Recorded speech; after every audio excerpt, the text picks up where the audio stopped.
Olá, pessoal, sejam todas, todos e todes bem-vindos a esse canal.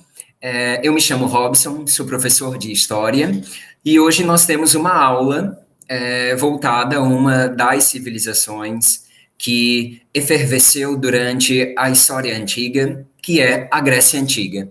Nós vamos falar sobre a economia, sobre a política, sobre a cultura e sobre a sociedade dessa civilização, e que é o qual nos deixou um legado muito grande de arte, de cultura, de política, ainda mais quando falarmos sobre a questão da democracia. Então, vamos dividir essa aula numa breve introdução, a economia, a política, a sociedade, a cultura e algumas sugestões de atividades. É interessante nós pensarmos que a Grécia Antiga, o seu território é diferente do território que ao qual hoje ela tem. A civilização grega desenvolveu-se na Península Balcânica, situada no continente europeu, conforme orienta esse mapa. O litoral grego é bastante entrecortado, o que facilitou o surgimento de muitos portos naturais. O relevo é marcado por suas montanhas. Na imagem, podemos observar o topo da montanha mais alta da Grécia, o Monte Olimpo. Na época, os gregos acreditavam ser o lugar onde os deuses moravam. Através de uma cronologia, a história da Grécia é comumente dividida em 5 períodos. Então, nós temos o período pré-homérico, a ocupação dos povos formadores, período homérico, que é a formação dos gênios, a base familiar, e nós temos duas grandes obras, a Ilíada e a Odisseia, que vão narrar essa perspectiva do segundo período. O arcaico, através da formação das polis, o clássico, que é o apogeu da cultura, e o helenístico, que é a decadência e o choque com os romanos e os macedônicos. Mais à frente, nós vamos retomar detalhadamente cada período que foi citado. Sobre a economia grega era baseada no cultivo de oliveiras, trigo e vinhedos, conforme as suas possibilidades e condições geográficas. O relevo montanhoso era inicialmente um obstáculo para as comunicações comerciais, superado pela habilidade nos mares. A metrópole exportava azeite, vinho e perfumes em ânforas para toda a Península Balcânica, além dos artigos de cerâmica. As colônias forneciam madeiras, peles, metais, lãs e cereais. Com o comércio marítimo, os gregos alcançaram um grande desenvolvimento, chegando até mesmo a cunhar moedas de metal. Nessas imagens, nós podemos observar um ânfora de cerâmica grega, à esquerda, e uma antiga moeda da cidade de Atenas, tendo em um dos lados a representação de sua deusa protetora. Sobre a política, ao contrário do que temos hoje, a Grécia Antiga não chegou a formar um Estado unificado. Seu território era, de fato, ocupado por várias cidades autônomas, as chamadas polis, as cidades-estado, cada uma delas com sua própria organização social, religiosa, política e econômica. As principais cidades-estados foram Esparta, Atenas, Tebas e Corinto. Assim como a gente consegue observar no mapa, o mar Mediterrâneo e vamos pensar que o território especificamente da Grécia Antiga. As polis, essas cidades, estado, emancipadas, independentes, eram formadas por algumas vilas, as áreas agrícolas e o núcleo principal. Este núcleo principal, que ficavam a Acrópole, a Ágora e o Asti, uma espécie de mercado. Na imagem nós temos, à direita, vemos a Ágora, que era uma espécie de uma praça pública da cidade de Tiro, que tinha a função de uma praça central. A Acrópole era o centro religioso da polis, abrigando o templo principal. Também poderia servir de fortaleza militar. A Acrópole ateniense, essa que vocês conseguem observar na imagem, ficou conhecida pela construção do Parthenon, um templo em honra à deusa Atena. A Acrópole é a parte mais alta da cidade-estado. No período pré-homérico, aqueus, jônios, eólios e dórios chegaram e se fixaram na região, em ondas sucessivas, formando a base da cultura grega. Durante muito tempo, as únicas informações sobre o período posterior à invasão dos dórios, na Grécia Antiga, vinham dos poemas épicos da Ilíada e da Odisseia, atribuídos a Homero. Nós conseguimos identificar a partir desse busto, daí denominar-se esse período de homérico. Ainda no período homérico, a organização social passou a ser baseada nos genos, uma espécie de grande família, com propriedade comunal das terras. Entretanto, os genos entraram em colapso devido ao aumento populacional e às poucas terras férteis para o cultivo, o que gerou uma série de conflitos pelos direitos de usá-las. Como consequência, a terra comunal foi aos poucos tornando-se propriedade privada, o que acentuou as desigualdades sociais. As mais férteis ficavam com os eupátridas, parentes mais próximos dos líderes dos genos, formando uma espécie de aristocracia em torno de um monarca, um rei. No fim do período homérico, a economia da região volta a crescer. O desenvolvimento da navegação permitiu a colonização de terras distantes, estabelecendo-se no Egito, no sul da Península Itálica e entre outras. Essa expansão ajudou a incrementar as atividades comerciais, dando origem a uma intensa rede de comércio. No período arcaico, algumas cidades gregas, até então governadas por soberanos, aboliram a monarquia, o governo de um, substituindo por uma pequena elite governante, a aristocracia. Em Atenas, mais especificamente, houve uma reformulação completa das relações sociais, dando surgimento à democracia, o governo da maioria, o governo do povo, marcada pela participação do cidadão nos negócios públicos. Enquanto isso, Esparta destacava-se por ser uma sociedade rigidamente estratificada e por seu espírito guerreiro. Atenas e Esparta, cada uma em seu momento, conquistaram a hegemonia do mundo grego, mas a rivalidade entre elas levou ao enfraquecimento mútuo diante das investidas expansionistas de outros povos, como os persas e os macedônios, durante o período clássico. Da mescla dos valores e do intercâmbio cultural e econômico desses povos, sob o domínio de Alexandre o Grande, nós temos o busto, a representação de Alexandre o Grande, surgiu o helenismo. A política em Atenas se dá a partir de algumas características. Os atenienses experimentaram várias formas de organização política. São elas: a monarquia, um rei é chefe de guerra, juiz e sacerdote, seu poder é limitado por um conselho de aristocratas, o chamado Areópago. A oligarquia, composta por 9 arcontes, e a timocracia, formada pelos mais ricos e somente donos de terra que poderiam participar.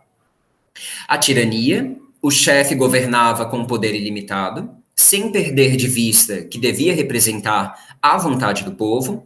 A nobreza perdeu o monopólio político que detinha. A democracia, que participavam todos os cidadãos gregos. Mas não se engane, a democracia ateniense era bem diferente da nossa. Mas quem era o cidadão, né? Quem participava da democracia em Atenas? Não eram todos os habitantes da polis ateniense. Devemos ter em mente que, para os gregos, o cidadão era quem estava envolvido com a defesa militar da cidade, ou seja, os guerreiros, que possuíssem terra e, consequentemente, pudessem arcar com os seus equipamentos. as mulheres, as crianças, os escravos, os estrangeiros estavam excluídos por diferentes razões. Se comparada com a nossa vivência de democracia, percebemos que a experiência grega limitava bastante. Outro aspecto diferente da democracia grega é que era direta, enquanto a nossa é representativa. Sobre a sociedade ateniense, a população estava dividida em 5 classes. Os eupátridas, que eram os bem-nascidos, donos das melhores terras. Os geomores, os georgoi, formada pelos pequenos proprietários de terras. Os demiurgos, que eram os comerciantes, os artesãos. Os metecos, construídas de estrangeiros, eram comerciantes livres, mas sem direitos civis ou políticos. E os escravos, que eram prisioneiros de guerra, sem direitos políticos. Em algumas polis, em algumas cidades-estado, poderiam exercer todos os ofícios, menos a política. A educação e a mulher na sociedade ateniense, é interessante nós pensarmos que a ideia de que o objetivo da educação é a preparação do cidadão, tão mencionada na atualidade, nasceu lá em Atenas. Para eles, o que dizia respeito à polis afetava toda a sociedade e seus membros. Por isso mesmo, a educação priorizava a formação integral do indivíduo como bom preparo físico, psicológico e intelectual. Inicialmente, apresentava 2 finalidades: o desenvolvimento do cidadão leal à sua polis e a formação do homem com pleno domínio de si, equilibrado. A condição da mulher em Atenas, assim como em toda a Grécia Antiga, era de completa submissão ao mundo masculino, com exceção de Esparta. As mulheres eram dominadas pelos homens, chegando mesmo a serem comparadas com a situação dos escravos. Em Atenas, as mulheres bem-nascidas viviam isoladas num aposento da casa. Para eles, as mulheres tinham apenas uma função, a de gerar filhos, de preferência, homens. E eu trago uma frase de um filósofo, Aristóteles, colocando fazendo uma interpretação de quem seria a mulher. A mulher é um ser imperfeito e, por isso mesmo, inferior. Pensem em toda a estrutura de conhecimento e de vivência que essa mulher, a ideia mulher em si, se tinha em algumas polis da Grécia Antiga. Sobre Esparta, a sociedade espartana era dividida em 3 camadas sociais distintas. Então, nós temos os espartanos, ou espartíatas, que é a classe dominante, que eram soldados profissionais. A única atividade a quem podiam se dedicar, além da guerra, era a política. Os periecos, que são os camponeses, comerciantes e artesãos, alguns possuíam terras e bens, tinham certa autonomia. O casamento entre espartanos e periecos era proibido. Serviam no exército em unidades à parte.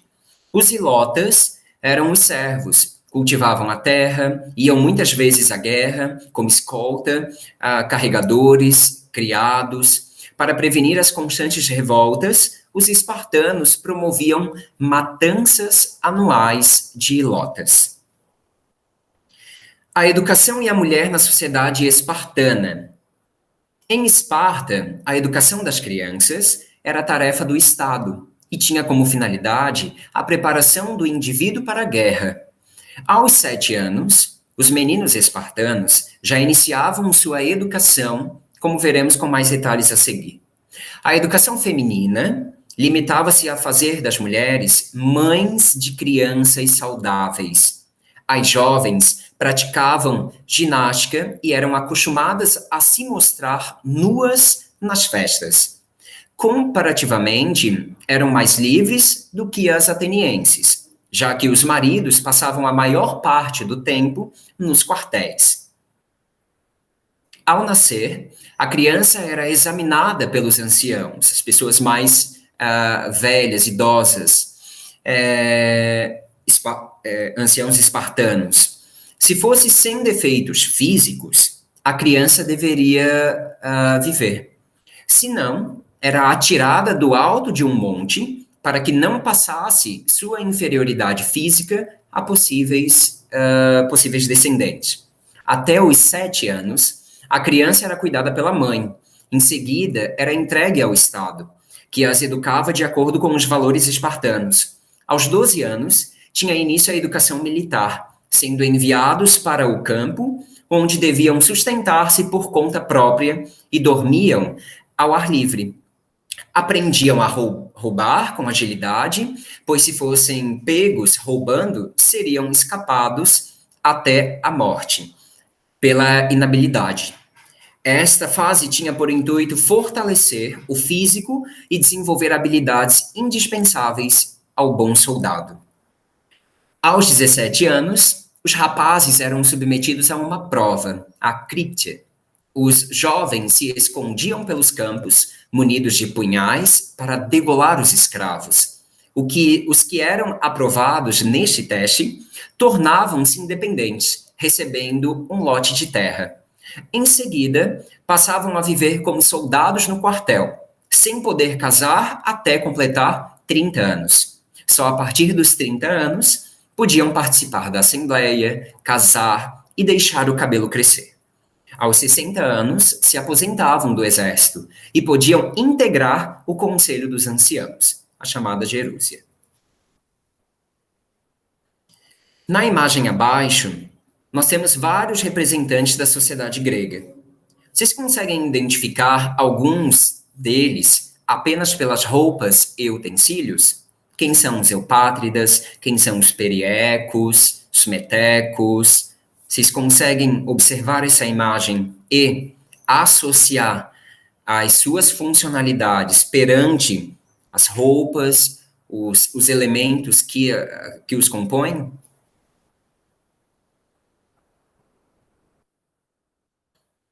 Sobre a perspectiva da cultura, nós temos que a Grécia Antiga é formada pelos seguintes aspectos culturais: a religião, a filosofia, história, teatro, arquitetura, escultura, medicina e a matemática.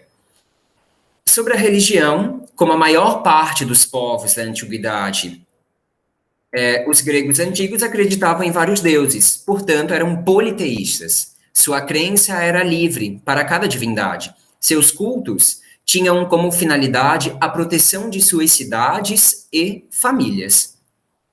Os gregos cultuavam seus deuses em grandes templos, entre as inúmeras divindades que viviam segundo a crença no Monte Olimpo.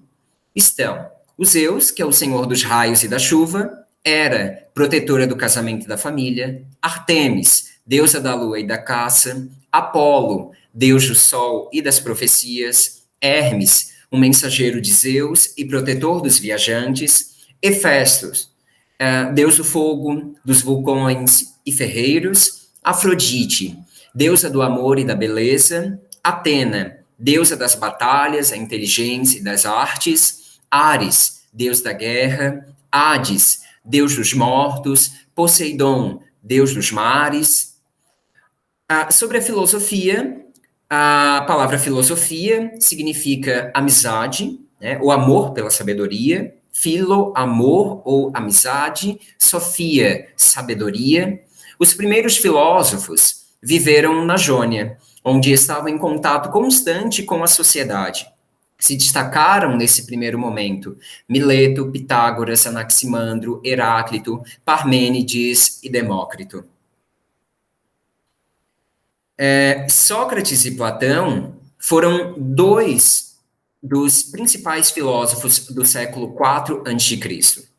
Sócrates, nós temos a frase emblemática, só sei que nada sei, com uma interpretação ali por trás, conhece-te a ti mesmo. Platão, através do mundo das ideias, o mito da caverna, ele vai criar essa narrativa para justificar o seu pensamento. Sobre o teatro nasceu na Acrópole, na cidade de Atenas, por volta do século 6 a.C., nas festas dedicadas a Dionísio, o deus do vinho e, posteriormente, do teatro também, com narrativas religiosas e mitológicas, abordando também a tragédia, a comédia, ligadas ao comportamento humano. Apenas os homens encenavam usando máscaras. Os principais escritores trágicos, nós temos o Ésquilo, autor de Os Persas, e os Sete contra Tebas, o Sófocles, autor de Édipo, Rei e Electra, Antígona, Eurípides, autor de As Bacantes e Medeia, o principal escritor cômico, nós temos Aristófanes, autor de A Paz e as Vespas. É interessante pensar também a história. Os gregos procuravam conhecer e explicar as suas origens, dessa forma recorriam aos mitos, às lendas, que contavam as façanhas de deuses e heróis. Nós temos alguns protagonistas, né, do desenvolvimento da ciência, da história em si. O Heródoto, tem uma datação de aproximadamente 484, 425 a.C., que é conhecido como o pai da história, porém não tinha um raciocínio perfeito, deixava-se levar por explicações míticas e lendárias, mas tinha atitudes críticas em relação às fontes de suas histórias. O outro era Tucídides, de Atenas, aproximadamente 460 a 400 a.C., é considerado fundador da história científica. Ao contrário de Heródoto, em seu trabalho não havia lugar para os mitos e para as lendas. Sobre a arquitetura, nós temos características muito próprias. Vocês conseguem identificar as imagens a partir de 3 estilos. O dórico, que é um estilo simples, sutil. A jônica, mais leve, graciosa. E o coríntio, mais rebuscado, mais rico em detalhes. Essas são as características arquitetônicas da Grécia Antiga. O Pártenon é um dos monumentos mais belos da arquitetura grega, erguido em homenagem à deusa Atena, com características do estilo dórico. O escultor Fídias se destaca por ter ornamentado o exterior e o interior dessa construção. Na imagem a gente consegue perceber as ruínas do Pártenon. Sobre a escultura, a escultura desenvolveu-se ligada à arquitetura, destinando-se a representar imagens de deuses, heróis e acontecimentos. Também embelezavam os exteriores e interiores dos templos. Nós temos o torso de Apolo e uma escultura representando a deusa Afrodite. Os escultores que se destacaram, Miron, Fídias, Praxíteles. Sobre a medicina, os gregos usaram fundamentos matemáticos e astronômicos. O Hipócrates, que ficou conhecido como o pai da medicina, em um dos seus textos mais famosos, está o seu juramento, que por conta da mensagem ética, atualmente alguns médicos pronunciam suas palavras ao receber o diploma. E traduz o seguinte: que a comida seja teu alimento e o alimento tua medicina. Sobre a matemática grega começa com Tales, aproximadamente 585 a.C., e Pitágoras, aproximadamente 550 a.C. Tales é considerado o primeiro matemático, pois a ele são atribuídas descobertas matemáticas específicas de geometria. Outro personagem matemático do mundo grego é Pitágoras. Este, além de matemático, era filósofo e envolvido especialmente com religião e política. Vamos fazer uma espécie de uma revisão. A Grécia Antiga está dividida nos seguintes aspectos culturais: religião, com adoração a vários deuses, é uma civilização politeísta; a filosofia, com o surgimento dos primeiros filósofos na Jônia e grandes pensadores como Sócrates e Platão; O teatro, que surge na cidade de Atena, a partir de festas dedicadas a Dionísio, deus do vinho, teatro, temas com relação à tragédia, à comédia, que eram abordados e apenas homens participavam usando máscaras, história com Heródoto e os mitos, a Tucídides e a história científica. A arquitetura, com os três estilos que se destacaram nas várias construções gregas, estilo dórico, estilo jônico e coríntio. Na escultura, com bases na arquitetura representando deuses e heróis, destacou-se artistas como Fídias, Miron e Praxíteles, a medicina com fundamentos em outras ciências e o destaque de Hipócrates como pai da medicina em seu juramento atualmente usado por médicos que estão se formando, e a matemática com Tales e Pitágoras. Agora a gente começa um exercício e as respostas estarão nos comentários desse vídeo. Respondam para mim. Por acreditarem em diversos deuses, os gregos antigos eram ateus, hindus, politeístas ou monoteístas? A, B, C ou D. Questão 2. Abaixo temos duplas de figuras gregas conhecidas. Qual delas destaca-se na filosofia? A, Fídias e Tales. B, Sócrates e Heródoto. C, Hipócrates e Platão. Ou D, Sócrates e Platão. A, B, C ou D. Qual é a alternativa correta? Questão 3. Tanto Heródoto como Tucídides estão ligados a um dos aspectos culturais da Grécia Antiga. Que aspecto é esse? A, aspecto religioso. B, aspecto histórico. C, aspecto filosófico. Ou D, o aspecto matemático. A, B, C ou D. Questão 4. A arquitetura grega pode ser dividida em 3 estilos que indicam sutileza, graça e detalhes. Quais são eles? A, dórico, jônica e coríntio. B, teatro, histórico e medicina. C, religioso, mítico e filosófico. Ou D, divino, heróico e humano. A, B, C ou D. Uma questão sobre arquitetura. E a 5, o Pártenon, uma das mais lindas construções gregas, foi erguido em homenagem a uma divindade grega. Que divindade é essa? A, Zeus. B, Hera. C, Atena. Ou D, Apolo. Deixo para vocês também a bibliografia, a tabela de imagens que foram utilizadas nessa videoaula. E é isso, pessoal. Então, até um próximo vídeo. Espero que tenham curtido, gostado. Um abraço e até mais.